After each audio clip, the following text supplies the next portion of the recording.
1 kilo நறுமண பொருள் 18 லட்சம் ரூபாயா? ஆச்சரியமா இருக்கா? ஆனா இதுதான் உண்மை. உத்தரப்பிரதேசத்தின் கன்னோஜ் நகரத்தை தான் இந்தியாவின் மணக்கும் நகரம்னு சொல்றாங்க. பிரான்சோட கிராஸ் நகருக்கு இணையானது இது. 7ஆம் நூற்றாண்டுல அரசர் ஹர்ஷவர்தன் காலத்திலிருந்து முகலாயர் காலம் வரை இந்த அத்தர் தயாரிப்பு ஒரு கலைப்படைப்பாவே வளர்ந்திருக்கு. இங்க மெஷின்கள் கிடையாது.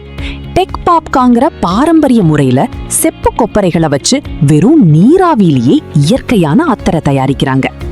ரோஜா, மல்லிகை, வெட்டிவேர்னு பல வகைகள் இருந்தாலும் மழை பெஞ்சா மண்ணுல வர்ற வாசனைய அப்படியே கொண்டு வர்ற மிட்டி அத்தர் உலக புகழ் பெற்றது. ஆல்கஹால் இல்லாத 100% இயற்கை வாசனை. 2014 இதுக்கு புவிசார் குறியீடும் கிடைச்சிருக்கு. கன்னோஜ் அத்தர் இந்தியாவின் பெருமை. மேலும் இது போன்ற வீடியோக்களுக்கு தினமலர் சேனலை பின்தொடரவும்.